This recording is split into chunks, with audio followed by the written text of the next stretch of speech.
एक होता है चिलगोजा। चिलगोजा होता है छोटा इतना लंबा सा, चिलगोजा कहते हैं, मेवा है। हिमालय के ऊपर कल्पा साइड में, हिमाचल के उधर होती है। रिकांग पेओ कल्पा वगैरह उधर पेड़ होते हैं उसके, हिमाचल में। तो चिलगोजा होता है, उसको मेजे भी कह देते हैं यहाँ दुकानों पे। जो जानेंगे दुकानदार अपने आप बता देगा, चिलगोजा होता है इतना का। ठीक है कि नहीं, चावल जैसे आकार का, लेकिन चावल से मान लीजिए 10-15-20 चावल इकट्ठे करें तो ऐसा होगा चिलगोजा। चिलगोजा 125 ग्राम, एक अनुपात बता रहा हूं, अपने अपनी आवश्यकता अनुसार कर लें। 125 ग्राम चिलगोजा, तो चिलगोजा आएगा। बहुत आराम से तोड़ना होता है उसको। उसको ऐसे तोड़ो, उसका छिलका अलग हट जाएगा, जैसे मूंगफली का होता है। वो तो कठोर होता है, ये हल्का होता है बिल्कुल। और मूंगफली के अंदर तो कठोर होता है उसका वो, ये बहुत हल्का होता है, तोड़ना है, नहीं तो छिलके के साथ ही टूट जाता है वो। तो उसमें मिल जाएगा, उठाने में तंगी आएगी। तो अंदर की जो गिरी है वो निकालें और रख दें। तो 125 ग्राम, 125 ग्राम चिलगोजा लाएं, उसकी गिरी अलग निकाल लें। ठीक हो गया। इतने ही काजू, काजू में कुछ करना है, सफाई करनी है जरा सी, कहीं उसका कठोर छिलका नहीं लगा हुआ हो बस। 125 ग्राम काजू, कितना बन गया ये? 250 ग्राम बन गया। इतनी मात्रा में 250 ग्राम अखरोट की गिरी। कितनी? अखरोट की गिरी।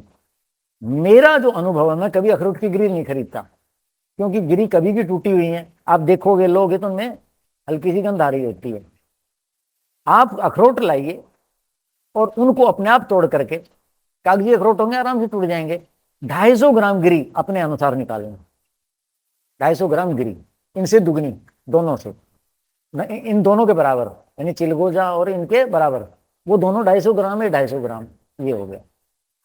ये जो हैं ये समान हैं, बहुत कोमल हैं। इनको इकट्ठा कूटना है तीनों को। किसको? चिलगोजे की गिरी, काजू और अखरोट की गिरी। बहुत कोमल होती हैं, जल्दी तेल निकलता है। इनको कूट लो खूब। जब इनका तेल निकलने लगे, इनको निकाल के अलग रख दो, इमाम दस्त से। ठीक हो गया। अब ये दोनों मिलके कितने हो गए? 500 ग्राम हो गए। 250 और 250, 500 ग्राम बादाम। 500 ग्राम बादाम, उनको थोड़ा धो करके गीले कपड़े से पोंछ लो, उनकी धूल मिट्टी हट जाए, कुछ भी लगा हुआ होता है हल्का सा फरियाला करके। फिर उनको अकेले कूटना है। किनको?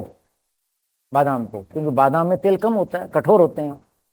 यदि साथ कर देते तो उनका भी तेल निकल जाना था, ये कूटना ही नहीं था। अब आधा किलो बादाम कूटने इमाम दस्ते में। ये भी कब तक कूटने हैं? जब आपको लगे कि इसका चूर्ण हो गया है और अब इसका तेल निकलने लग गया। तेल नहीं निकालना, निकलने लग जाए, खूब कूटना है इसको, बढ़िया बिल्कुल चूर्ण बना देना। तेल नहीं निकालना, निकलने लगे तो उसके लग जाएगा, हटा दो, फिर निकाल दो। ठीक हो गया। अब सारा वजन कितना हो गया? 1 किलो हो गया। 250 ग्राम, 500 ग्राम, तो वो हो गए तीनों, और 500 कौन हो गया? बादाम। 1 किलो हो गया। 1 किलो किशमिश अच्छी श्रेणी की, उनको बढ़िया धो लो, बाहर सुखाई होती है, धूल मिट्टी चूहा चिड़िया घूम रखी है ऊपर, उनको सुखा करके, धो के सुखा के उसके वो हटा दो, तिनके लगे होते हैं ना उसके ऊपर, उसके वृंत, वो हटा दो। फिर वो किशमिश कूटो।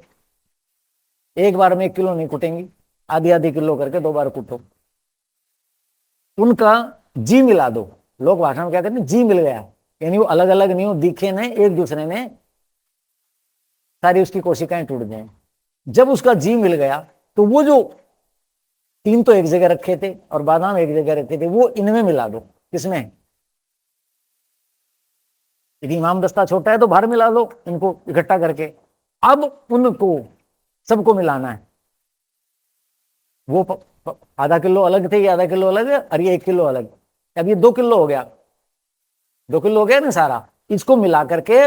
और इमाम दस्ता बड़ा है तो एक साथ 2 किलो, यदि छोटा है तो उसके अनुसार पूरा मिला लो, और फिर कूटो इनको सबको, सबका जी मिला दो। इतना कूटना है।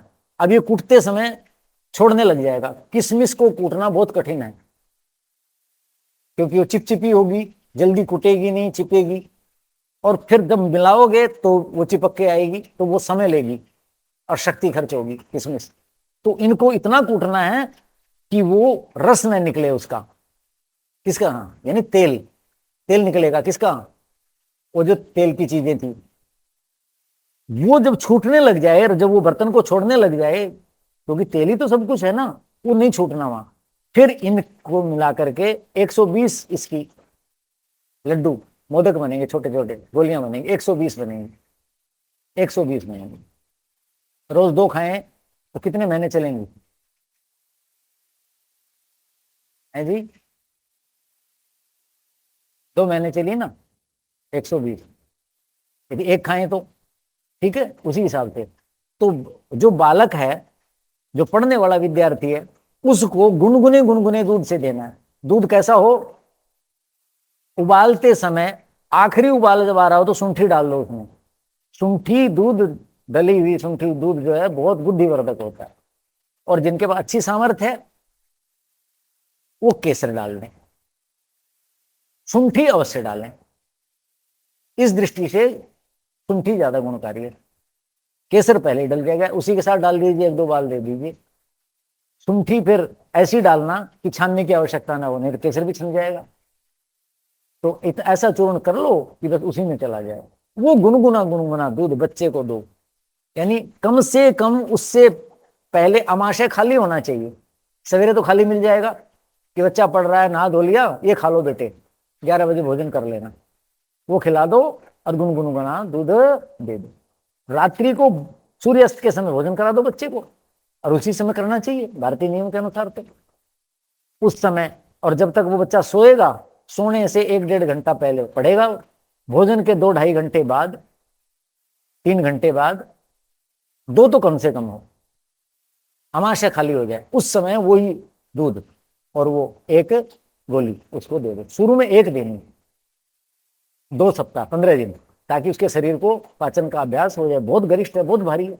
पढ़ने वाले बच्चे व्यायाम नहीं करते, जो व्यायाम करते हैं, आसन करते हैं, सैर करते हैं, फिर पढ़ते हैं, वो तो दोनों समय भी खा सकते हैं। नहीं तो पहले 15 दिन, 20 दिन 1-1 दो, फिर 1 दिन 2 दे दी, 1 दिन छोड़ करके 2 दो, एक तो लगातार चलने दो, और फिर 1 दिन छोड़ के कर दो, तो उससे शरीर स्वीकार कर लेगा। ठीक हो गया? दूसरे टाइम वाली 1 दिन छोड़ के कर दो या 2 दिन में कर दो, ऐसा कर दो। अब इसके साथ एक शर्त है लाभ की। लाभ किसको होगा? जो मेरा कहना मानेगा। बहुत पुरानी बात है, आज से 35 साल पुरानी बात है।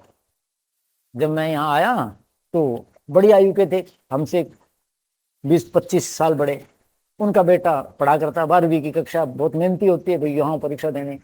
तो कहने लगे कि डॉक्टर साहब बताओ, तो ये बच्चा पढ़ रहा है। मैंने कहा जी ये दे देते हैं, ये कर देते हैं। उन्होंने क्या किया? चतुराई कर दी। चतुराई हानि करती है। ये जो कूटना था ना, मेवा, बादाम और वो सारे, मिक्सी में कूट दी, मिक्सी में करवा दी।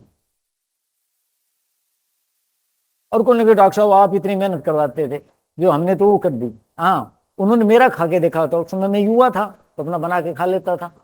तो कहेंगे आप जैसा तो उसमें स्वाद आनंद नहीं आया। तो मैंने कहा कुछ बनाने में तंगी तो नहीं? बोले हमने ऐसे किया। बोले हमने सोचा क्या वो? मैंने कहा ये तो गड़बड़ कर दी। ये जो समझ गए, हर चोट के साथ गुण बढ़ते हैं। जैसे लस्सी है, जितना उसका मंथन करोगे उतने उसके गुण बढ़ेंगे, उतने ही गुण बढ़ेंगे।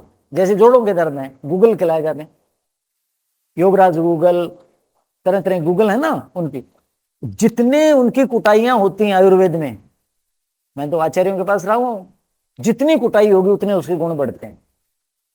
तो ऐसी चालाकी न करें, नहीं तो लाभ नहीं होगा। और खुद न करें। बोलो कौन करे फिर? जिसने खाना है, जिसने खाना है उससे करवाओ।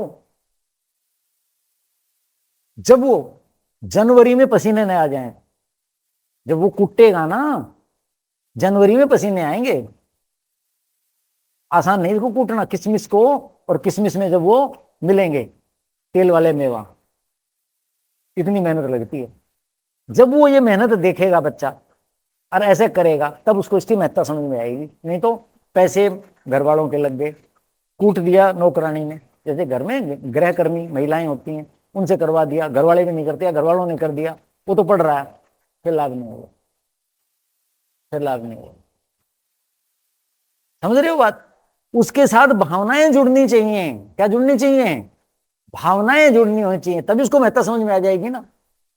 तो जिसको खाना है वो जब करेगा, यदि अधिकतम लाभ लेना चाहते हो तो भाई ये प्रक्रिया अपनाओ। तो आगे आने वाले व्याख्यानों में ऐसे ही कल्प, रसायन और योग, जो सर्दी में अलग अलग आवश्यकताएं लोगों की, महिलाओं के लिए क्या है, पुरुषों के लिए क्या है, कुमारों के लिए क्या है, कुमारियों के लिए क्या है, जो बाहुबली बनना चाहते हैं यानी शारीरिक बल वाले, उनके लिए क्या है, उन पर आगे चर्चा करेंगे।